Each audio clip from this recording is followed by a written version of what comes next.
Welcome back to NCBA's Cattlemen to Cattlemen. We're getting insights from beef cattle producers just like you and me on a number of concerns. And John, I want to follow up on the antibiotics discussion because that very Consumer Report article that I mentioned really criticized particularly the feedlot industry for the overuse and misuse, and went so far to say that only 3% of the nation's cattle were sustainable, and they define sustainable as being organic, non-antibiotics. We'll get to the sustainability issue in a minute. From an antibiotic perspective, what can you do at the feed yard level to make certain that we are stewarding this important technology? Well, there's a lot we can do. I think you mentioned one word there, but there's really two ways we look at this. And one is judicious use. We use that word judicious, and that essentially means use the tool the way it's intended to be used. And so if an animal gets a runny nose and gets sick and has a temperature, we're going to take care of them.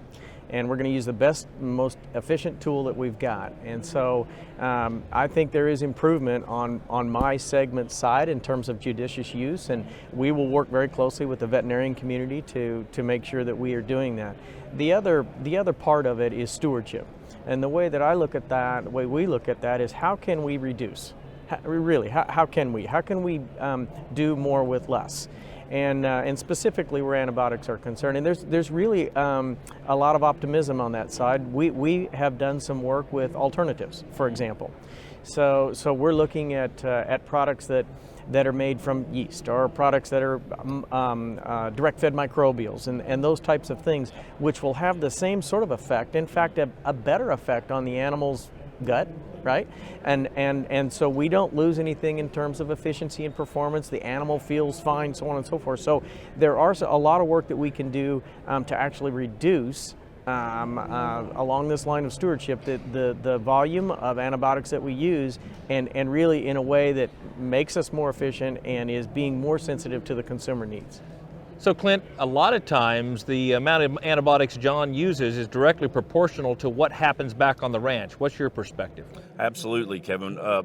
We as producers know that what happens at the feed yard level starts at the ranch level, and the greatest use of the greatest antibiotic used is the one we don't use.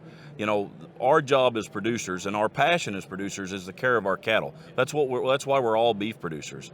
We care. It concerns us. It disturbs us when we lose cattle. Antibiotics are there for our usage, and we're blessed with an industry that does a great job about promoting products that are even more advanced as time goes by. But our vaccination programs, if we'll follow them to a T, we can save so much production and efficiency, as well as the health and well-being of those cattle as they move down that chain. That's why when we market cattle with preconditions, whether they're balling calves or weaned calves, but those vaccination preconditioned cattle before they leave the ranch add so much value back to us. Our data will show from Cattle Facts, we're talking $6 to $8 a hundredweight on balling calves that are preconditioned, and that's compared to cattle that have had a round of vaccines. We're not talking about cattle that have never had any. Our weaned calves will deliver $10 to $12 a hundredweight. That's real money, not to mention the price difference between a vaccination and a price difference between an antibiotic is tremendous. We're talking nearly 6-7 times the amount of money. So we talk about sustainability. That's one of the greatest things we can do right there, just to increase those efficiencies there. I'm glad you mentioned that word sustainability. I want to pick on Kevin for just a minute because it's been a big topic with NCBA. Of course, you've been very involved in the Global Roundtable for Sustainability and so forth. Tell us your definition of sustainability. Sustainability to me is doing something that will keep us in business for the next generation. That's the bottom line. So you can talk about, and it's a part of it, social sustainability, but economic sustainability. If we don't have that component of the big picture, then we're done. And so at NCBA, that's part of one of our main strategies is to address sustainability, because the rest of the world is addressing it through consumers and other even countries, and corporations are getting on the bandwagon to where they want to have a message to their consumers about sustainability. Unfortunately, they don't know yet what that is, and fortunately, we're in a position with some of the big corporations in the United States they're reaching out to us to help define what sustainability is. And so we're in that process of working with companies, so when they deliver a sustainability message, we're a part of the management of where we can come up with a definition that's good for everybody. John, you've had a lot of conversations with those very people he's talking about. How do they define sustainability, and what does that mean to us as beef cattle producers? Well, I think that it gets back to one of the conversations we had earlier about the consumer, that they're being pressured from their consumer to be more responsible, right? And that ties to wanting to know more about the food production. And so sustainability is a very broad kind of a term to try to define specifically.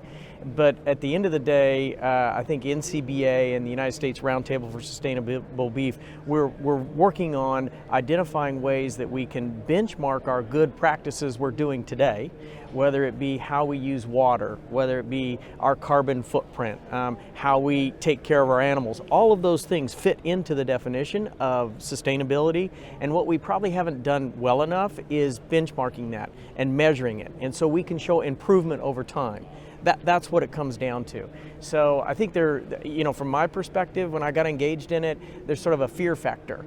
And this is going to be black helicopters and Big Brother. And I think when you really start to look at it, we are doing a lot of the right things. We're just not validating it or verifying it and talking about it. So I think it's one of those things that is being consumer centric, and we can do that. We can address it without really being fearful of added costs and added burden to our system.